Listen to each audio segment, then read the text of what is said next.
So the New York Times published a piece called "The New Fabio is Claude." First of all, Fabio was a cover model, not a writer. But sure, NYT. Points for the clickbait headline. 0 for understanding how romance actually works. And I say that as someone who uses Claude every single day.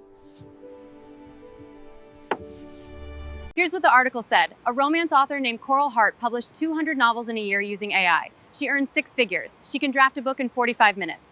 The romance community lost its collective mind. And honestly, I get it. That sounds bad. It sounds like everything authors are afraid of. But here's what the New York Times didn't tell you. And I think you deserve the full story before you grab a pitchfork. That 45-minute book, it was a first draft. If you've ever speed drafted or done NaNoWriMo, you know a first draft is not a finished book, not even close. The Hart pen name was deliberately her lowest effort market test, an experiment. Her other pen names where she brings the full weight of her craft, unidentified.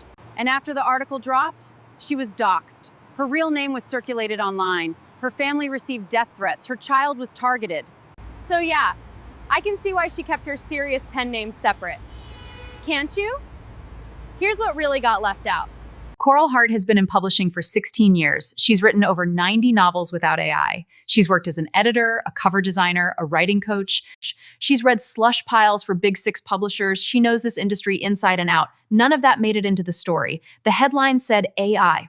The mob said they'd heard enough and went on a witch hunt. And that should bother every single one of us, no matter your stance on AI writing.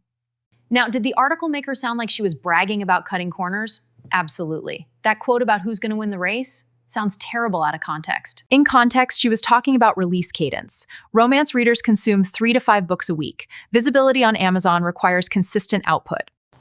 The New York Times didn't care about that nuance. Nuance doesn't get clicks. And the mob didn't care either. Within days, YouTubers made videos calling her books slop without reading them. 1-star reviews flooded in from people who never bought the books. I need to be direct about something. That's not craft advocacy. That's not protecting readers. That is harassment. And it's unprofessional. And here's the part that really keeps me up at night. The backlash didn't stop AI use in publishing. It drove it underground. The other skilled, experienced authors who could model ethical AI use, they went silent because the mob taught them exactly what happens when you're honest. So now the only AI-using authors who are visible are the ones who genuinely don't care about craft cheese, the actual content mills, the worst examples. That's all anyone sees. The anti-AI crowd demanded transparency. An author gave them transparency, and they destroyed her for it. Congratulations, you played yourselves. So where do I stand?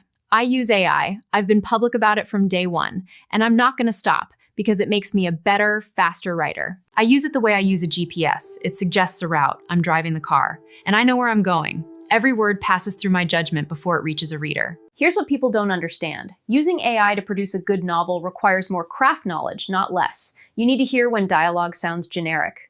The craft doesn't disappear when you use AI. It relocates from the drafting stage to the editorial stage, and that distinction matters. But that conversation is being killed by people who'd rather burn witches than think. And I'm tired of it. Aren't you? So if you're an author using AI, here's my advice. Don't go underground. I know it's tempting after watching what happened to Coral, but hiding makes everything worse. The more ethical, craft-focused AI users who go silent, the worse the public face of AI writing becomes. We need more honest voices, not fewer. And write better than the machines can on their own. That's still your competitive advantage. Emotional nuance, slow burn, your author voice. The specific particular thing that makes your voice yours. Lean into that. Hard. Look, 200 unedited books with mechanical sex scenes, that's not the future. But an experienced author using AI to draft faster while applying real editorial expertise, that's not slop, that's adaptation.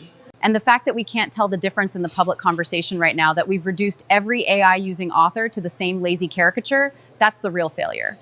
So I'm gonna keep having this conversation right here, out loud, like a grown-up. If you wanna join me, links below. If you want to hate her, well, relax, he doesn't even have hair.